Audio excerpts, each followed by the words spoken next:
Clyde? Clyde. Yes. I've wanted one of these since the 8th grade. Awesome.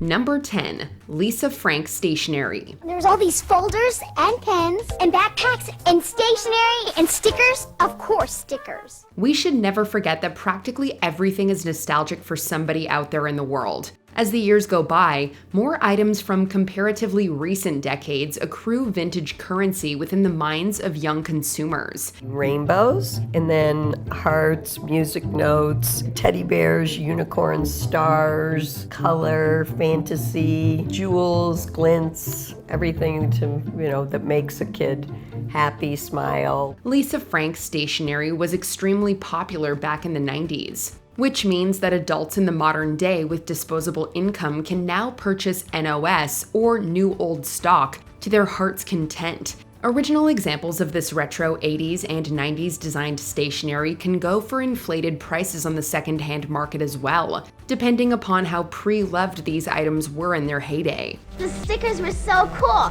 The colors were awesome. I gotta find more. So I go to the store. And wow, there's tons of awesome Lisa Frank stuff. I gotta have it. What more can I say? Number 9, Hess Trucks and Toys. The fact that Hess is no longer a gas station is irrelevant. For many people, it was never about that Hess was a gas station. It's about Hess produced this really amazing toy that in many cases for some people who are collecting it accrued value over time, but for others it was just a great Christmas toy. A true classic never goes out of style, especially when they're manufactured as well as many of the Hess toy line. This energy company not only sells gas to its consumers, but has also delivered smiles to girls and boys since 1964. I've counted at least 73 participating stations.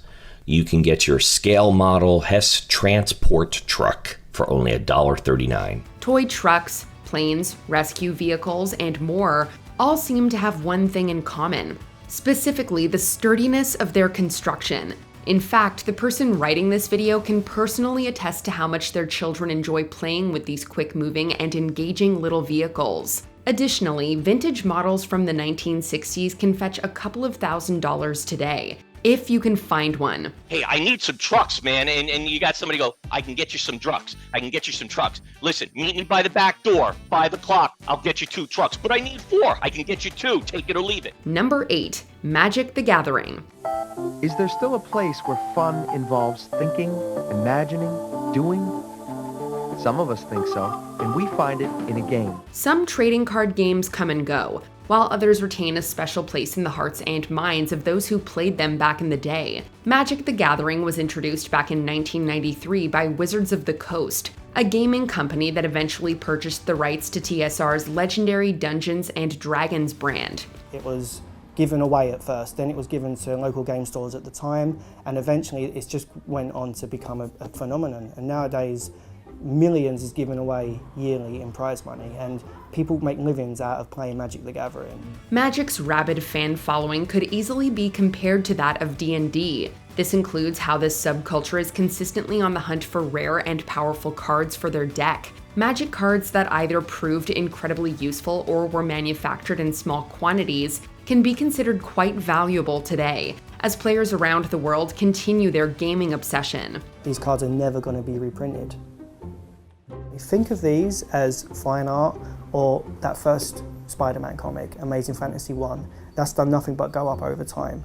The same has happened with these cards. These cards are collectible cards.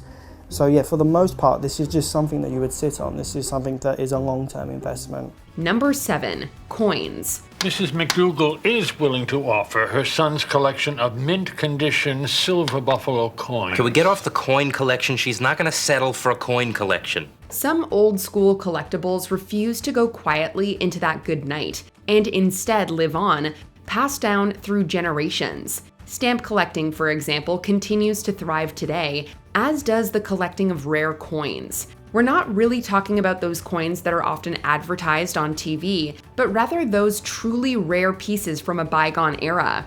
Coins whose existence and history need to be discovered by dedicated research. Heavy dye polishing resulted in the obliteration of the D mint mark on some pennies, making them highly sought after by collectors. Low-grade examples of these coins can fetch around $500 or more, with uncirculated examples being worth around $10,500 if they score in the high mint state range. It would be easy for the average layperson to skip a rare and valuable coin scattered amongst some random sparrow change. True mint aficionados know what's up, however, and have driven the worth of some rare coins to impressive figures at auction. I've been around just from here buying some, and I've actually sold about an extra $4,000 worth of coins just from buying and selling here. There you go, yeah. man. Number 6. Polly Pockets. You can open up your case, there's a world for you. Wow. So many fine places, still lots to do. Polly Pocket, Polly Pocket, Polly Pocket, so small you can take her anywhere. It just isn't the same as a phrase that some fans of the Polly Pocket toy line might be repeating, particularly if they're old enough to remember this toy's early 90s glory. That's because the Polly Pockets of today don't really feel like the Polly Pockets of yesteryear. Turn upside down, side up. Elevator 1, elevator 2, that becomes a pool. Cool. Add a room or 2 or 3.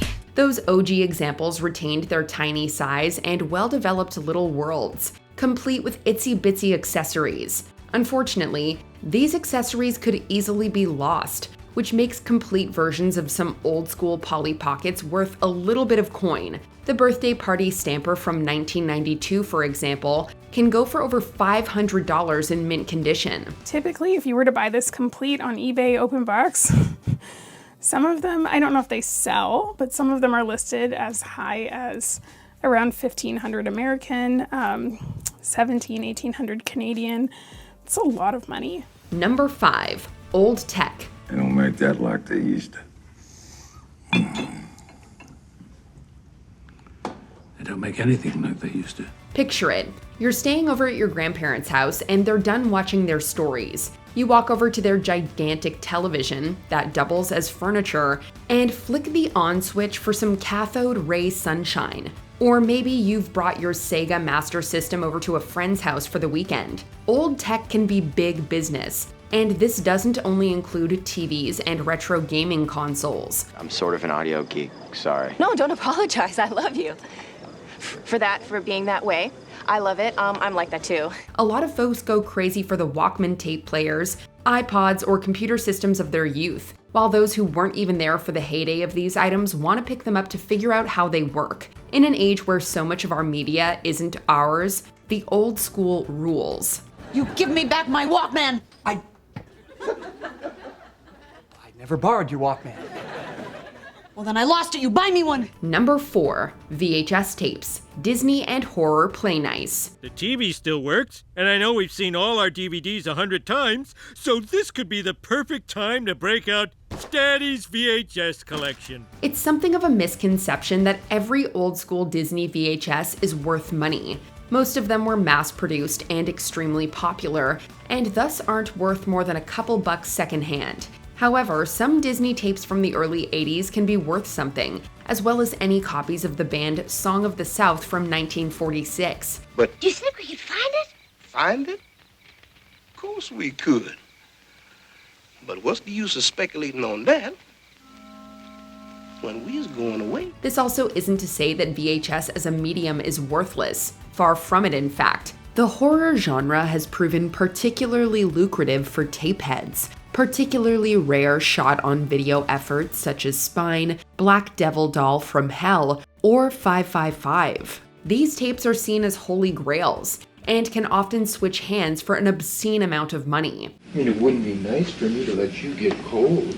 You being a friend of Linda's, us having such a good lunch together, it just wouldn't be nice. Number 3. Vinyl records. This is the best collection I've ever seen. I wouldn't doubt it. I hope you know I can only afford to buy a few of these. I mean, this is... Like I told you on the phone, I'm only interested in selling the collection as a whole. A lot of factors go into what makes a vinyl record valuable, from the condition of the wax to the scarcity of its pressing. Modern audiophile tendencies have helped fuel the resurging vinyl market for years, yet some of the priciest records remain those released in bygone decades. The butcher cover of the Beatles yesterday and today, for example, can be worth big money, depending on the state of its jacket. These are unicorn records. Never even seen some of these.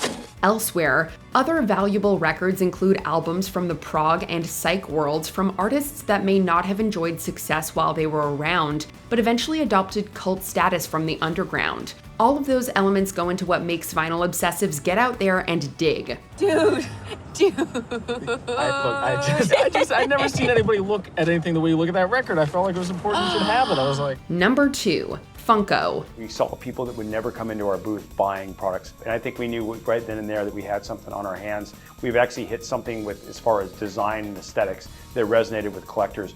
And from that day on, we just went around and signed as many licenses as I possibly can. We realized that Funko Pops aren't really action figures and shouldn't be lumped into how that equally popular market moves and shakes. Yet both of these collectibles often utilize their exclusive or limited runs to hype up their rarity and value. And then Barnes & Noble, they can drop their Harry Potter 9,500 piece exclusive just fine. Target can drop their 2 9,500 piece exclusives just fine. But then you get to these smaller retailers where Toy Temple's getting an Ellie 1,200 piece Leroy, and Even's getting a 1,200 piece Goku, Chalice getting a 5,000 piece Frieren, and the Naruto at 9,500 pieces. Limited edition Funko drops are nothing new, and often show up at places such as San Diego Comic-Con. The race and fight to be the first in line can be a stressful one, while the agony of defeat definitely feels real for those who desperately want a certain Funko, but might have to pay big time on the secondary market. Collecting should be joyful, but sometimes it isn't all fun and games. Because they capture the essence of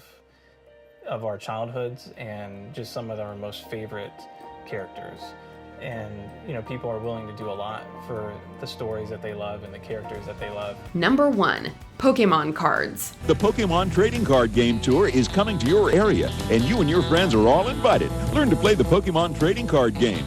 Gotta catch the card. The Pokémon brand made headlines for all of the wrong reasons in summer 2025. This was when a collectibles store in New Bedford, Massachusetts, suffered a break-in, not for money or jewelry, but Pokémon cards. Over $100,000 worth of Pokémon cards to be exact. They knew exactly what items to target and what they were going for. Owners say the stolen items have serial numbers that are now flagged as stolen, but the cases have now been emptied and the cameras are still rolling. This speaks not only to the brand's continued popularity, but also the lengths some will go to capitalize in a financial capacity. Cards that were produced in a limited capacity for special events can go for substantial amounts of money. While Pokémon's legacy as an enduring brand is tethered to the nostalgia of every kid who once dreamt of catching them all. You teach me and I'll teach you.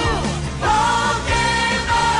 Gotta catch 'em all. Gotta catch 'em all. Pokémon. What do you think is going to be the next great collectible? Shout it out in the comments. 90s delightful stuff. And real unicorns. Scrunchies, gel pens, trapper keepers.